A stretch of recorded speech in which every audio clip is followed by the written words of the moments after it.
Proxy, go. All right. Proxy, Roy. Bob, Proxy.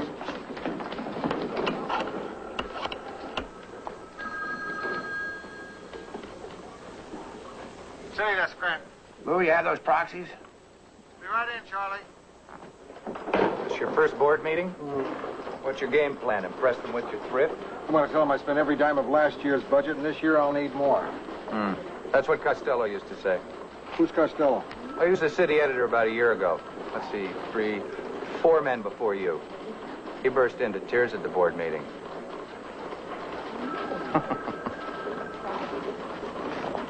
Yes, it's all coming together nicely, Mrs. Pinchon. Yeah, I'll make the motion. Norman will second it. I got you. We'll be right up. I'll tell him he's here now. Tell me what? She'd rather you didn't cry. I don't intend to cry. Uh-huh. That's what Bannister said. Was he before or after Costello? I didn't know you knew Costello. Hey, by the way, did Mrs. Pinchon say anything to you about tonight? No. She will. I hope you didn't make any plans. Oh, just the usual. Preheat oven to 375, tear back foil, you know, one kick after another. Yeah, well, you'll have to do that tomorrow night. There's a big party tonight, the Publishers Association. Usually I escort Mrs. Pinchon, but I promised my wife I'd take her. Listen, why don't you take Mrs. Pinchon and I'll take your wife? Well, we don't go in for that sort of thing. Hey, listen, Lou, all you have to do is to bring her and take her home. She probably won't even talk to you. Sounds like a fun evening.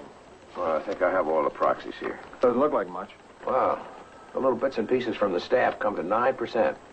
You add that to the percentage Mrs. Pinchon controls, and it becomes the edge she needs in the usual boardroom fight. What fight? Well, basically, we have two sides, the good guys and the bad guys. On one side, Mrs. Pinchon and her faction, formidable. 51% of the voting stock is on this side. Heading the opposition, her nephews Colin and Freddie, the Tweedledum and Tweedledee of greed. If Mrs. Pinchon wins, you continue as city editor. If, however, the nephews have their way, you'll be managing either a string of taco stands or dry cleaning plants, whatever they decide to invest in when they sell the Trib. Mrs. Pinchon, gentlemen, this quarter, rather than present our annual editorial budget in the usual way, I've invited Lou Grant, our new city editor, to make some prefacing remarks. Lou? Thank you. As you know, the newsroom financial budget... Would you turn to page 4, please?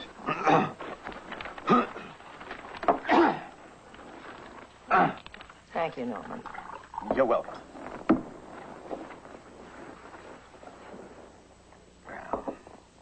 Is broken into 15 categories. Wire services, salaries, mileage, in-town expenses, travel. Speaking of travel, Mr. Grant, I'd like to ask a question about this disbursement. Which one?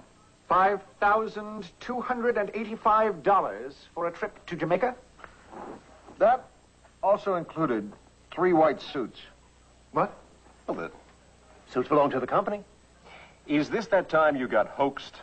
Spent $5,000 and came up empty? We got a story. Not exactly the story we wanted. To me, this is just another example of why this newspaper is in such a poor performance posture. This marks the third consecutive quarter that we have not received a dividend on our shares. We have millions of dollars in assets that aren't throwing off any income. All we have to do is divert some of this money that's going to editorial. Now, there is a very attractive Mexican fast food franchise with a spectacular cash flow, and we have the opportunity to get inside on the ground floor and grab it. I will not have us known as the Los Angeles Tribune and Enchilada Company. May I say something? Maybe we were hoaxed, but speaking as the legal counsel for this newspaper, it's my feeling that maybe it wasn't such a bad... Norman, I think we have moved beyond that. We really should get back to the agenda. How long is this going to go on? You're sitting on a gold mine hatching nothing. When are we going to get some cash out of this paper? My devoted nephews. How I wish Margaret Sang had gotten to my sister in time. I'd like to point out that all our profits were put... Norman, please. Mr. Grant, what is your proposed city-room budget for next year? I need $246,000 more than last year. What? Are you serious? Motion to increase the city room budget by $246,000. Second. Those in favor? Aye. Those opposed? Nay. No. Proxies representing 51% of the stock voting in favor. Motion is carried. Mr. Hill. Margaret. Move to adjourn. Second. Why don't we just give it at Margaret? There's more to do. Those in favor? Aye. Opposed? Nay. Nay. Motion is carried. Meeting is adjourned. Thank you, gentlemen. Mr. Grant.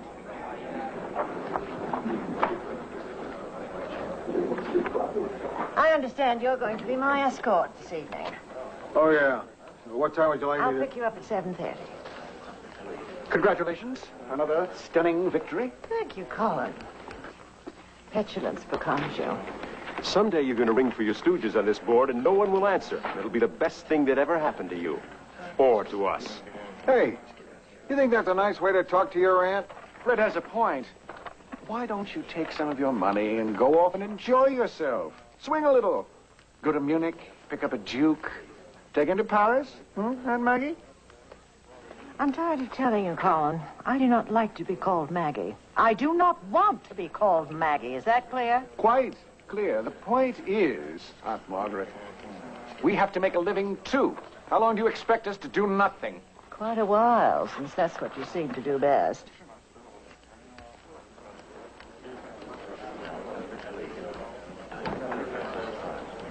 Do I detect a couple of noses out of joint? I don't know them, but I don't think I like them. Then, Mr. Grant, you do know them.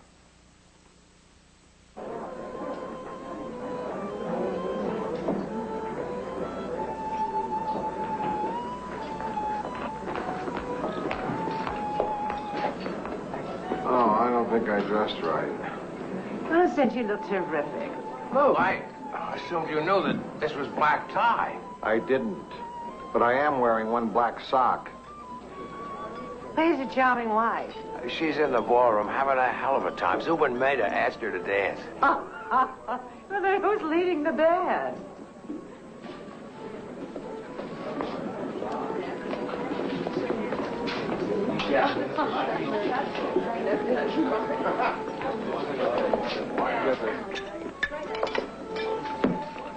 Double scotch, over. And I guess a glass of sherry. Yeah, that one. Whoops. I'm terribly sorry. The next one's on me. Oh, that's okay. You're forgiven.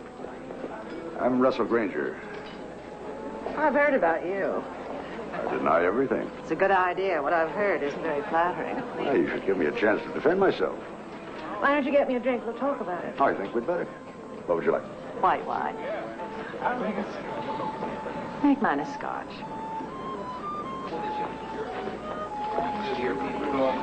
That scotch?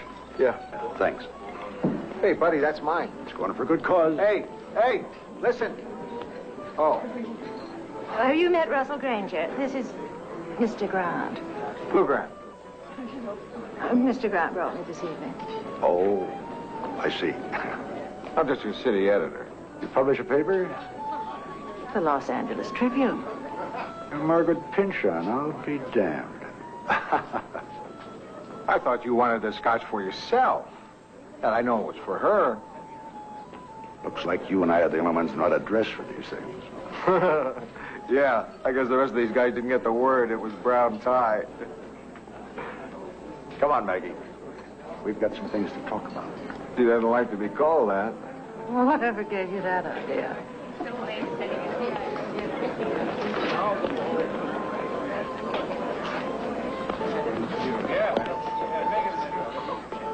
Isn't that great? Look at her. I am. His name's Russell Granger. Nice guy. Nice guy. Russell Granger. He has swallowed up more newspapers, radio, and TV stations. Oh, Russell Granger.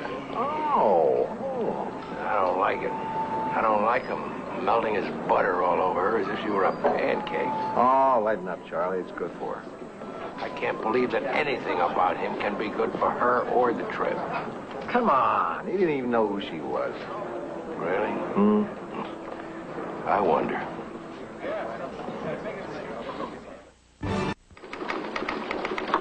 Excuse me, Joe.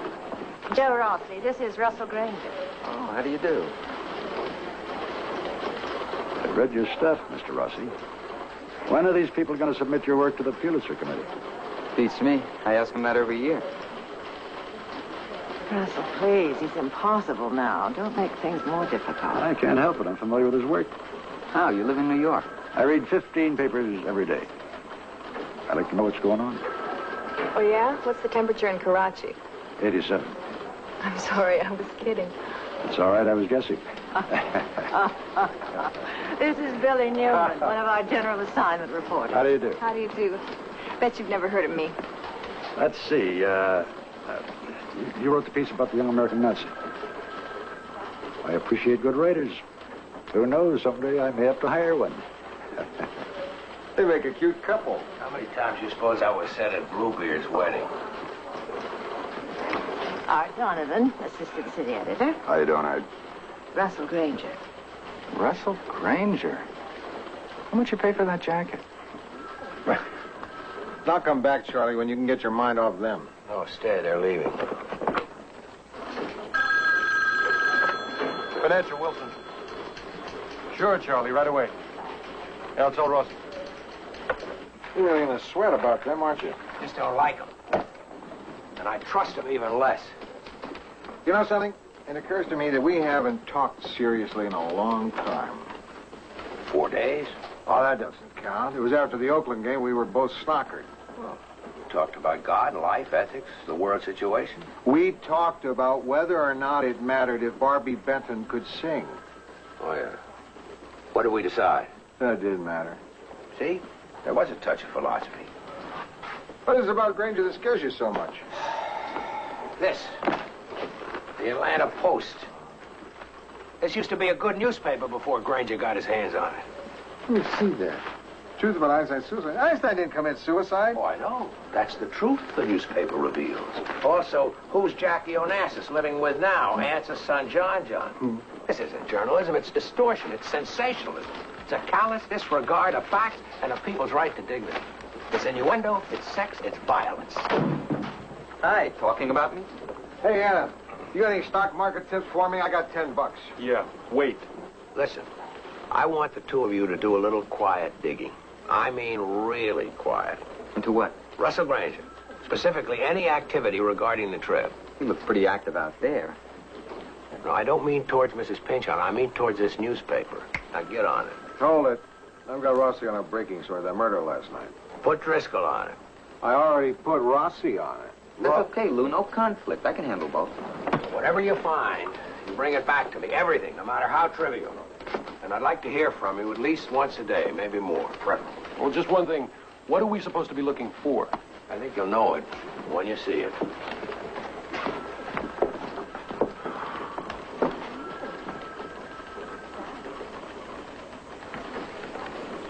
Okay, let's hear it.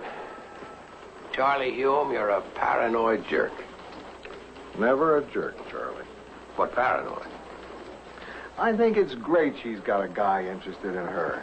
And that she's interested in someone and something other than this paper. I do, too. Don't misunderstand me. It's something all her friends have wanted for her.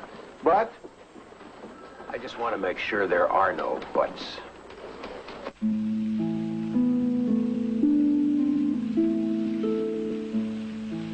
I love Los Angeles at night. Huge velvet carpets studded with diamonds. Not circa. Oh, Russell, really. I get so weary of the tinsel image of Los Angeles. This is my city. Don't sell it short. Oh, I don't. I'm changing my opinion about your city, Maggie. Thanks to you and its people. Won't take much more to make me fall in love with your city.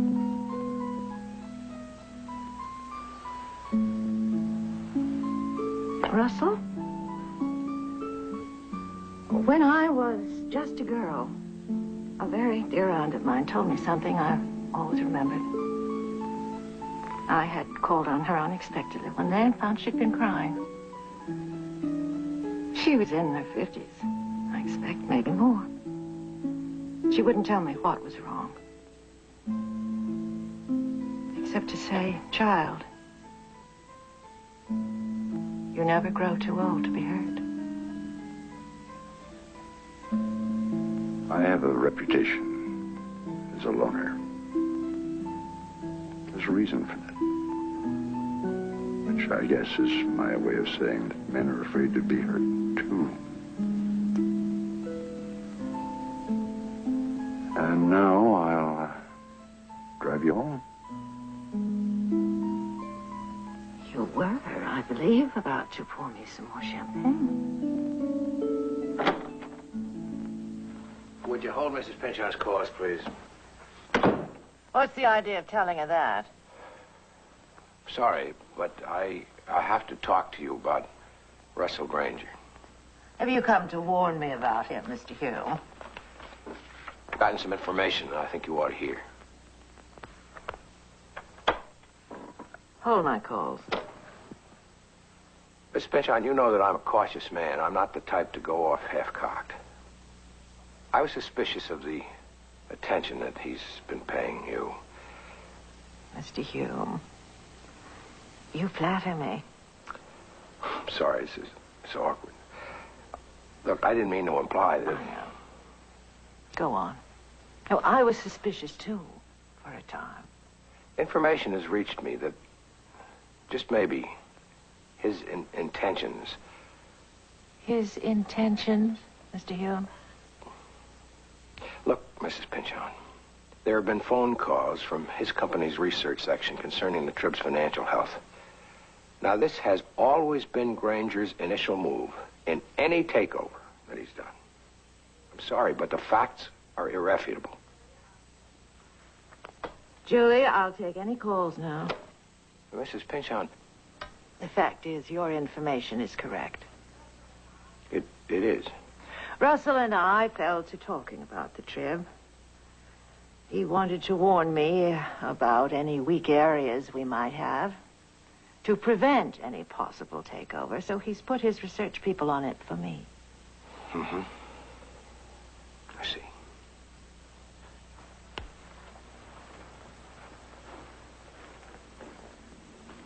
Mr. Pinchon, did you ever hear the old folk story about the frog and the scorpion? The scorpion asked the frog to carry him on his back across the river. The frog was suspicious, but the scorpion said that he wouldn't hurt him because if he did, he'd drown too. The frog said, okay. In mid-river, the scorpion struck and they both went down. And the frog, with his last breath, said, why did you sting me? Now we'll both die. And the scorpion, with his last breath, said, it's my nature. Charlie, why does it take you so long to make a point? It's my nature.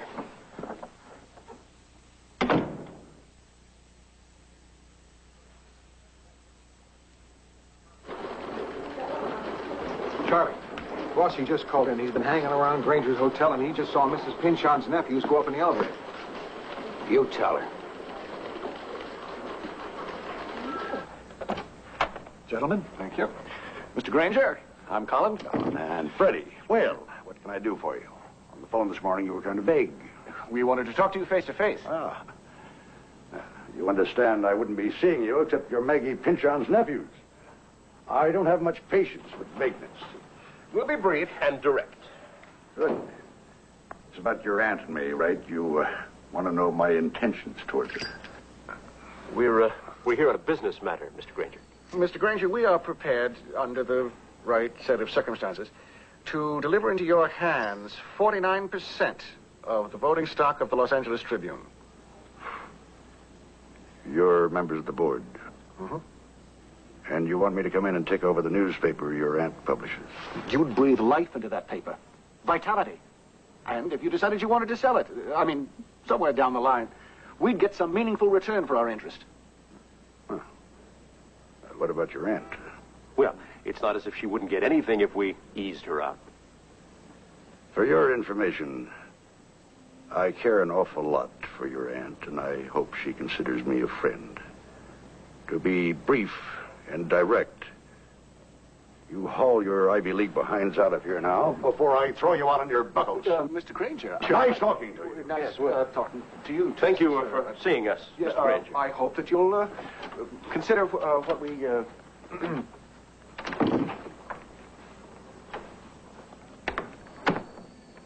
Would you rather continue this later? No, where do we leave off? The Tribune's assets approach $23 million. Now, all of it's involved... No, I know all that. I promised her we'd go beyond facts and figures, bring an answer. Is her position vulnerable? Yes, it is. There's an unusual situation at the Tribune. The stockholders seem split right down the middle. There's 49% in her hands, 49% in militant opposition, and a floating 2% voting with her, a lawyer on the Trib staff. Huh. Now, our research people feel that his support is shaky at best. They suggest that she buy him out, quickly. That lawyer, the one who holds the swing proxies, what's his name? Norman McAllister. He's the key, then. Yes. What about the research package? Shall I send it on to Mrs. Pinchon? Let's hold on to that for a while. I'd like to look it over. Oh, Matthews, call this McAllister quietly. See if he'll meet me for lunch tomorrow. Yes, sir.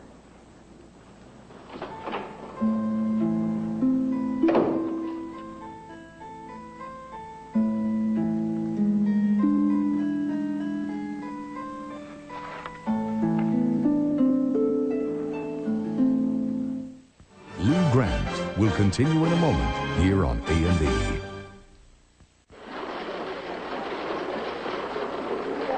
Rossi call in? No, I haven't heard from him. How can I pitch that murder for page one when all I'm looking at is yesterday's collection of facts? We've still got time.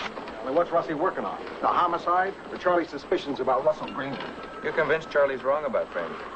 Hell, I don't know about these things. What do you think? Do I look young for my age? That's because I don't think. I think. Come on, Donovan. We both know what you're always thinking about. Oh, yeah, but that's not hard thinking. That's fun thinking. A fine lunch. Thank you, Mr. Granger. No, please, Russ. You keep forgetting. It's not that I forget, Mr. Granger. It's that I'm not quite sure exactly why I'm here. I prefer to keep a little distance between us. Norman, I'm going to trust you with a secret, a business secret, and if I'm wrong about you, it could cost me big. You're moving to take over the Trib. I've underestimated you. Everyone does. Isn't that what you were saying earlier? Norman, I've got a lock on 49% of the stockholders' votes. Maggie Pinchon and her people have another 49%. That leaves a crucial 2%. Which, by a strange coincidence, I control. Exactly. And if at the right moment I swing that control over to you, then what? I don't know. What would you want? I have a dream. Like everybody. I want to help formulate policy where it counts. I guess I'm talking about Charlie Hume's job. Managing editor. Well, now it's you who are underestimating both yourself and the power you have. I am? Yes, I think you're worth more than you dream. There's a gap between managing editor and publisher that you could fill, a job I'd create. How does senior editor sound to you? Senior editor? In charge of planning, development. Senior editor. I know how tough it's been for you getting your ideas across. If I didn't think you had ideas, I wouldn't waste my time. Well, I have given a lot of thought to some of the problems on this newspaper. I knew it. But there's too much gray on the front page. People today don't want that. There's not enough art. The graphics are old-fashioned. I'd change them. That's what I'm talking about. That's the kind of thinking I'd need. What do you say? Give me some time to digest this. I'll let you know.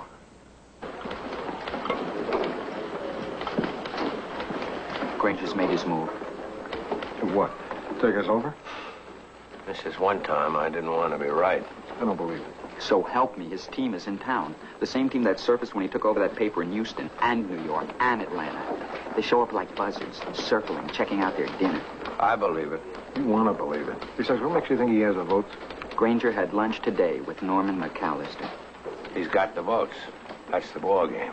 McAllister wouldn't sell out. Not for lunch. He's loyal to a puppy. A puppy isn't loyal. When I first got my dog, she'd go to anyone who'd feed her. There have been rumors circulating around the building for days. You guys aren't helping any standing around whispering with long faces. I always wanted a long face. Don't you want to hear the rumors? We've heard them. Not this one. Russell Granger's about to take over the trip. Is that dumb or isn't it?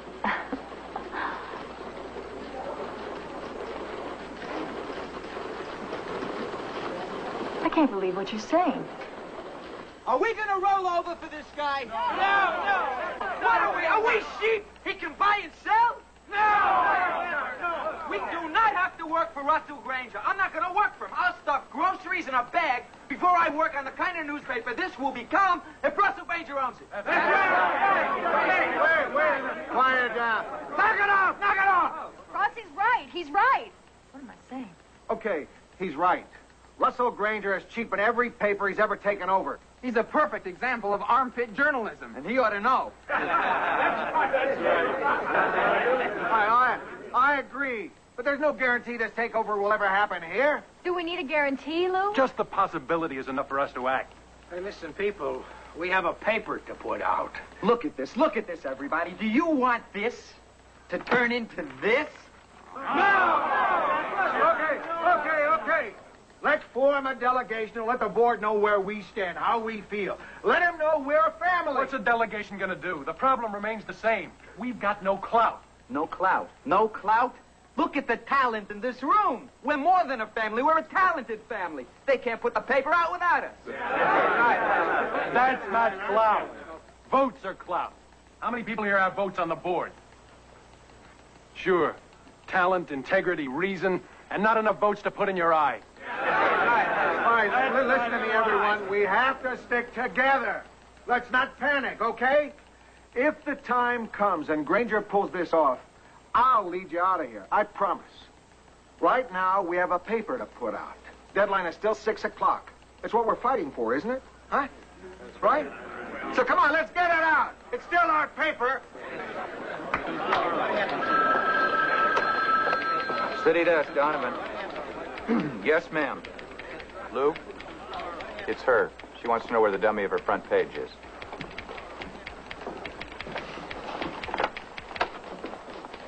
Mrs. Pinchon, Lou Grant. The fact is that we haven't finished the budget meeting yet. The fact is we haven't begun it either. Mr. Girl, what's going on down there?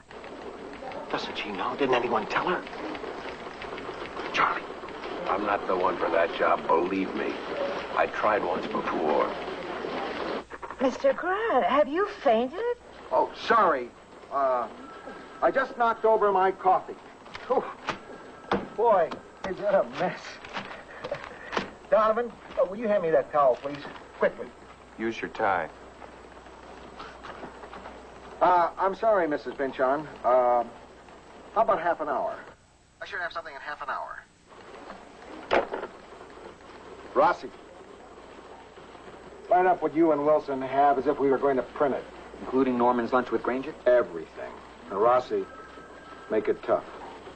Lou Grant will continue in a moment here on A&E. When I bought into a York...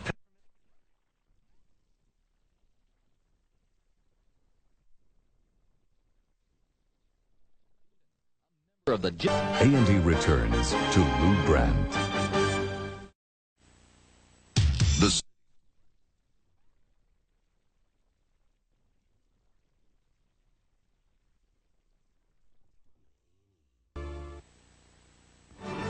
A&E returns to Lou Grant.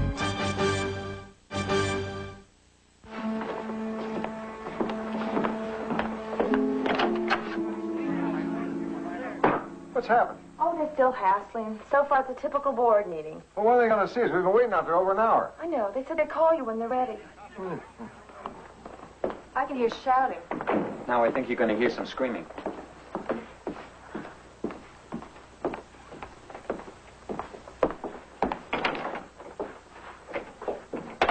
I've been instructed to have you wait, Mr. Granger.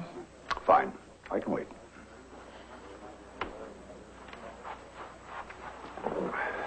Don't you realize what you're doing? Don't you know this will affect people far beyond this room? Or this building? You can't buy and sell people. In America, anyone can buy or sell anything at any time. My God, we're not talking about a side of beef. Every day, this paper informs. It alerts. It helps to fashion public opinion. It acts as a guide for politics, for the environment, the arts. All aspects of society. Don't any of you feel that responsibility? The motion before the board remains to remove Director Johnson without cause. Second the motion. This action is illegal, and you know it. Are we going to vote?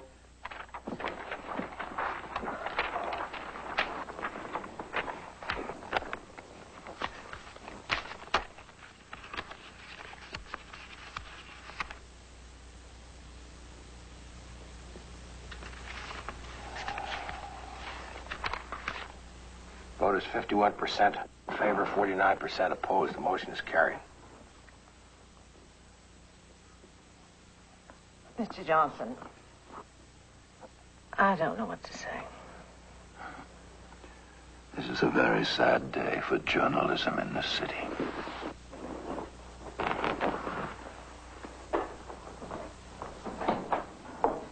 Norman, to say that I'm disappointed. I now move that Russell Granger be elected to the board. Second the motion. Call for the vote, Aunt Margaret. Or do you relinquish the chair?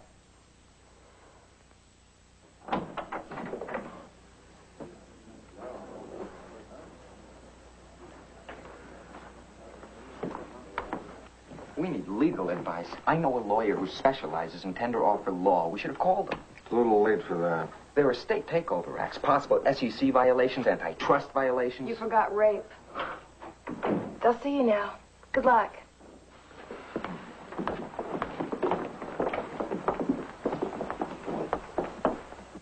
I've never been at the death of a newspaper before. I didn't know it would feel this bad. I just want to keep saying that what you're doing, you, Norman, and you too, and especially you, Mr. Granger, what you're doing stinks. You're destroying something that money can't buy. We're not destroying anything. It's just some legal paper changing hands. Of course, you can all stay. Your jobs are safe, I guarantee it. We won't work for you, Mr. Granger. You ought to be ashamed of yourself. Thanks, Mike. It's Tim. I don't think this is so funny. What he's saying goes for all of us. Every last one of us. Well, it's understandable that the people on this paper are upset and distressed over a change in ownership. Now, I suggest that maybe we... Thank you. I'll handle it. Mr. Granger, you may think you're buying this paper. But what this paper really is all the people who work on it and run it. And you'll find if you pull this thing off, all you'll have is a building, some printing presses, and a lot of empty desks. That's all I need to run a paper. I'd like you all to stay, but I can fill those desks. Thank you, Mr. Grant. Thank you all.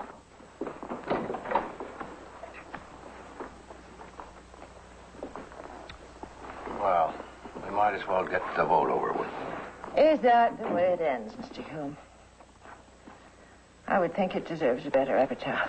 I move that the Los Angeles Tribune Company accept the stock offer and merge with the corporation known as Granger Enterprises. Second. Will you please pass your ballots and proxies to Mr. Hume?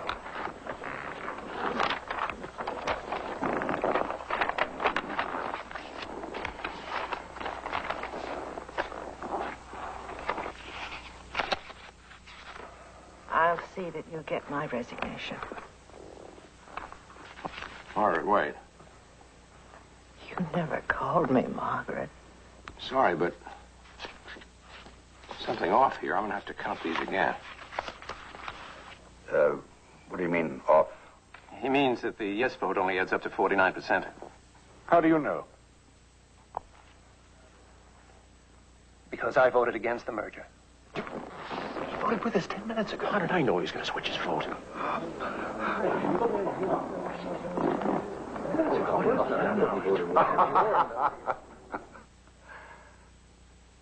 Gentlemen, Maggie, let me be the one to say it.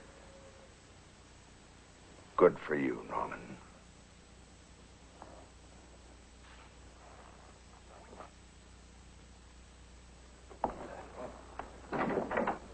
Well, it'll be a long time before that shark strikes again. Charlie, I wonder if any of us could accept defeat with so much grace.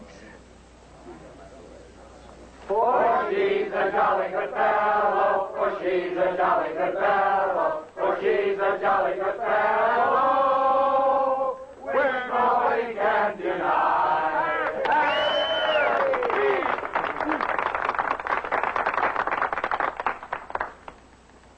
Well, what can I say except what William Shakespeare said?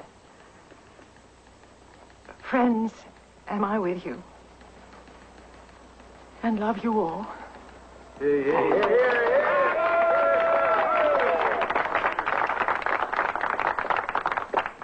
And what can we say except what Romeo said? Mrs. Pynchon, you're okay.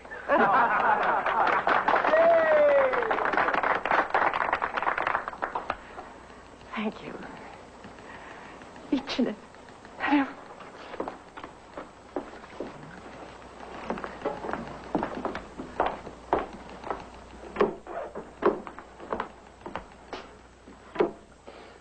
Are you all right? I'm fine. I'm just fine. Thank you, Mr. Grant. You ever go to a basketball game? I mean, if you ever want to go to a basketball game, maybe I can get some tickets. Oh, Mr. Grant, thank you. Thank you. That's the only sport I really hate.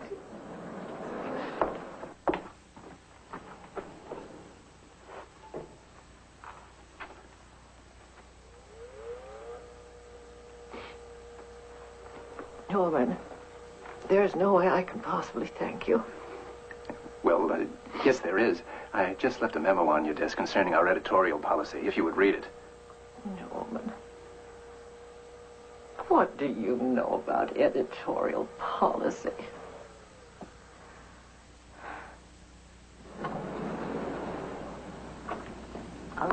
But on the other hand, we could talk about it over a drink. You do drink, don't you? Well, I wouldn't be much of a newspaper man if I didn't, would I? Come along, Norman.